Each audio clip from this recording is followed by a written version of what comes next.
Hey, good morning. Good morning. This is Jasi, your personal praise coach, where my desire is to help you tap into your own inner godlike qualities and uniqueness so that you can discover your own area of greatness and dominion so that you can begin to live that out in the earth. Now, today we're going to be going over verses 12 through 31 of a topic, killing the poverty giant. And if you missed verses 1 through 11, you can go check the previous video. But I don't want this one to be as long as that video was, so we're going to jump right into it. Now, David was the son of a man named Jesse, an Ephrathite from Bethlehem in the land of Judah. So very quickly, we're introduced to two new thoughts, two new expressions. And what I'm going to say here may seem to be a bit controversial for some, but I'm not moved by that. No, David, which means beloved, I believe represents the Christ himself. He's definitely a Christ figure here in this story. But I believe that David here is the Christ himself. And I'll explain more of that as the story goes along. But in New Testament, the Bible says that God calls out and says, "This is my beloved, in whom I'm well pleased." So the literal translation is "This is David, in whom I'm well pleased."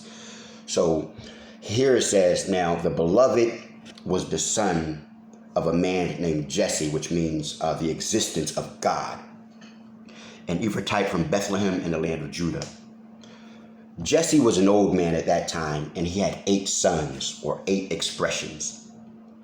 His 3 oldest sons, Eliab, Abinadab, and Shimei, had already joined Saul's army to fight the Philistines.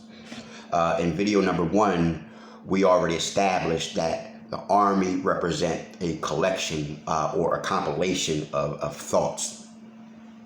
David, or the beloved, was the youngest son. His 3 oldest brothers stayed with Saul's army, but the beloved went back and forth so he could help his father with the sheep in Bethlehem. Now, here's why I believe that this is the Christ figure himself here. It says that he went back and forth so he could help his father with the sheep. In John verse 151, it says that you will begin to see heaven opened, and there will be ascending and descending upon the Son of Man, which means that there's this potential of this always coming and going of angelic figures and the Christ figure himself. There's always going to be this capability. And it says that David went back and forth so he could help his father with the sheep. Here's where it gets good. Verse 16. For 40 days, every morning and evening, the Philistine champion strutted in front of the Israelite army. And just to recap, the Philistine champion here is Goliath, and it simply represents a prevailing thought, the most dominant thought. And it says that this dominant thought for 40 days and 40 nights strutted in front of the Israelite army. And this is where most of us get lost and we begin to lose the battle in life, because we allow these prevailing thoughts to strut and to do their thing over and over. But here's the remedy. We're supposed to do what it does. The number 40 has great significance. It's always a completion. It's a completed number for transformation. In certain biblical accounts, we see many powerful things happening after 40 days. Moses's encounter with the God fabric on top of the mountain when he received the law on stones. It was a period of 40 days.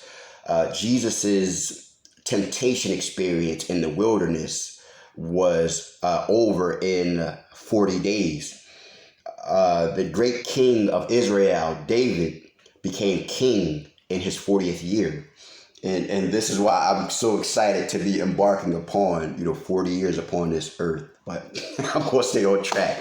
But there's power in the number 40. So I believe that the Spirit is telling me to tell you that if you will commit yourself for 40 days and for 40 nights, telling yourself the new story that will change the prevailing thought, you will begin to receive the kind of results that you're aiming for in this glorious life. Hashitandabakotu. Verse 17.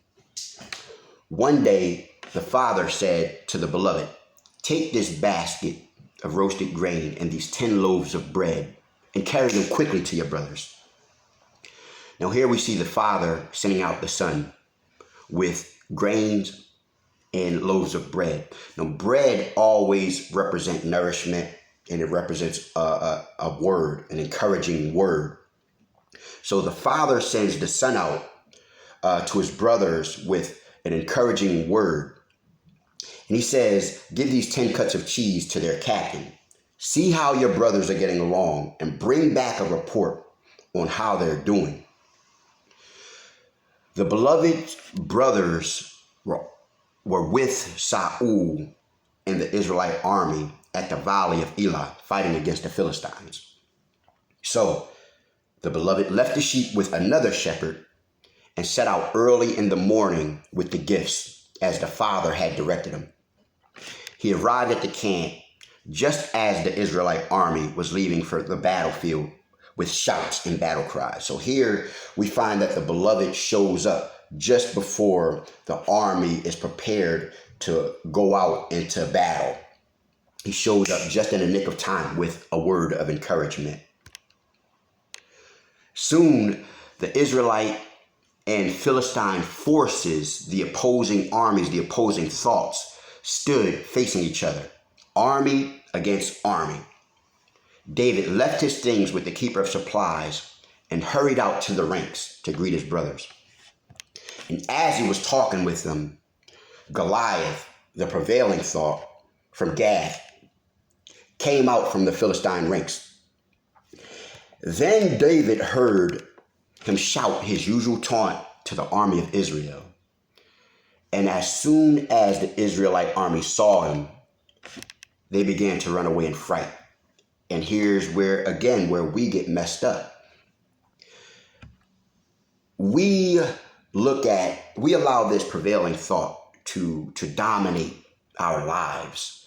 And when we begin to see the manifestation of our dominant thoughts, we don't like it. And instead of dismantling the prevailing thought or fighting against the prevailing thought, we see our observable results and we run away from them.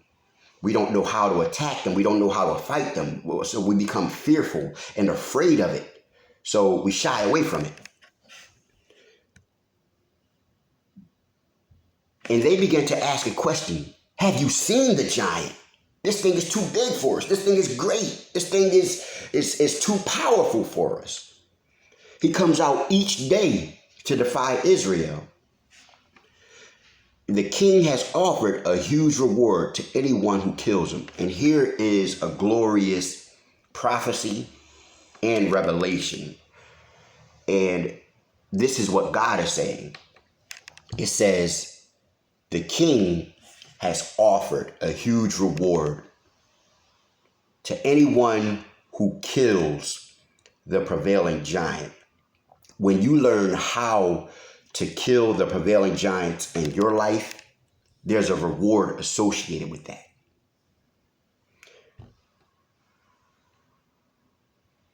And this one is for you, fellas. He will give that man one of his daughters for a wife, and the man's entire family will be exempted from paying taxes. So here simply what that means is when you learn how to kill off the poverty giant in your own life, God has a secret reward for you. that will bring about a righteous wife for you, and it will also accompany, when it says paying taxes, it would allow for one to live in a state of spiritual and physical luxury, based on the blessings that comes from the God fabric. And that's a result of you killing out your own poverty giant. So David asked the soldier standing nearby, "What will the man get for killing this Philistine and ending his defiance of Israel? Who is this pagan Philistine anyway, that he is allowed to defy the armies of the living God?" Now that's a lot there. So this is not a selfish question that was proposed by David. David, remember, he was sent there to offer encouragement. So the question that David presents to the army is one of reassurance, reminding them that if you do this, this is a reward attached to it. So David wanted the army to rehearse in their own ears what the results would be if they had the courage to fight their own giant in their life. Then he goes on to say, "Who is this pagan Philistine anyway, that he is allowed to defy the armies of the living God?" Remember, the armies are the thoughts. Who is this thing, this person, this entity that is allowed to defy the thoughts of God? We allow so many other thoughts to occupy our mind and counter what God has already said about us. And David says we have to kill that out. These men gave David the same reply. They said, "Yes, that's the reward for killing him." But when David's oldest brother, Eliab, heard David talking to the men, he was angry. "What are you doing around here anyway?" he demanded. "What about those few sheep you're supposed to be taking care of? I know about your pride and deceit. You just want to see the battle." Now here's the problem with being connected to the wrong thought for so long. It says that Eliab and the other two brothers were already committed to Saul's army. Saul already had the poor mindset of and wrong idea of leadership, because Saul was operating from a place of fear. And David's oldest brother was attached to that. And he was attached to it for so long that it began to change his perception on why David was there and who David was. He didn't even recognize that David was there to offer encouragement, and that David himself was the Christ figure. David's response was, "What have I done now? I was only asking a question." He continued his work. He walked over to some others and asked them the same thing and received the same answer.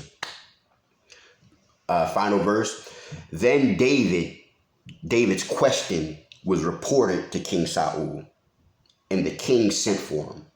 The question was reported to King Saul, and the king sent for him. David's asking the right question brought him before the king. And there's a glorious revelation there that when we learn how to ask the right question, and when we learn how to ask in the right way, then the God fabric will begin to send for us. The God fabric will begin to answer and reveal in ways that will blow our minds. It says to ask, and you ask, seek, and knock. Basically, ask and you will seek and you will find, knock and the door will be open. Ask and you shall be answered. All of that, But saying all that to say there's a right way to ask. And if you don't know how to ask, then I want to help provide the tools through praise in helping to ask the right question in the right way so that you can get the right kind of response that you're aiming for in this life so that you can begin to operate on the highest plane possible. Well, that concludes the video for today. I love you all with the very love of the Christ fabric. I honor you. And until the next video, which will be tomorrow, I want you all to learn how to vibrate on the highest plane possible. Many blessings to you all.